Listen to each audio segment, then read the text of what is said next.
What industry did you decide to pursue a career in? I had the blessing to be former CEO of 7-Eleven. I also was former chairman and CEO of Blockbuster. Have done a number of things in retail, technology, consumer products. I'm working with a couple of companies in the aerospace industry trying to build the next Starship. So you were the CEO of 7-Eleven and Blockbuster. I was the CEO of 7-Eleven and Blockbuster, yeah. That's incredible. What was the biggest driving factor of your success that enabled you to work your way up and become a CEO of a multi-billion-dollar company like 7-Eleven? Yeah, I've got three things for you. I'll give them to you. They're my gift. It's these three things. First, change. People hate change. Everybody hates change. Harvey Mackay, a friend of mine, author, best-selling author, says the only one that likes change is a wet baby.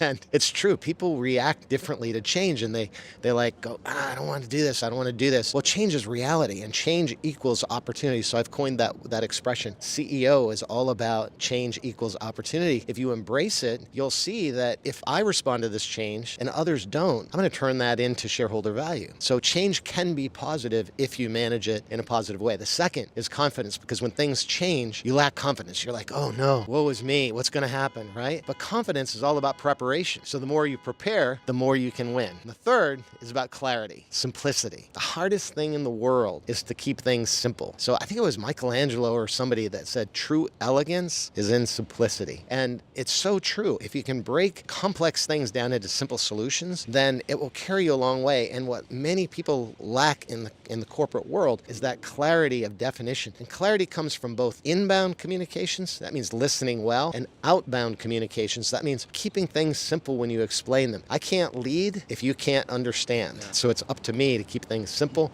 and clear. Change, confidence, clarity. You want to know the path to being a CEO of a company or your life? It's those three things. Have you ever been broke before? Oh, I grew up broke. I grew up without running water, literally in a little shack in Massachusetts.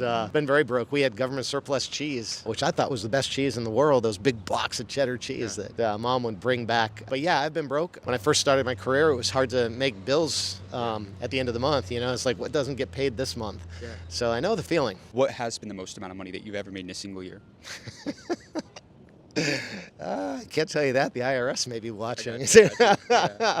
I've been blessed. I've been really blessed. And here's how you make money in the corporate world. It's not salary. A lot of people think, oh, how much did you make? What's your paycheck? It's got nothing to do with it. In the corporate world, it's all about equity. And you get to a certain point in your career and you get to participate in the equity programs. Always do that. Always take advantage of it. I have a friend now who used to be my administrative assistant. She's at SpaceX. And she couldn't afford the equity that SpaceX was offering because they have to buy in. I was like, buy every penny that you can of SpaceX equity, because wealth for me didn't occur. I had trouble making bills on my salary, but when I finally moved on from 7-Eleven, we sold the company, I was able to accumulate stock during that time, and that was the true creation of wealth. So I recommend that for anyone. Oh my goodness, that was an amazing interview. That was seriously great. Seriously. Good. Thank you.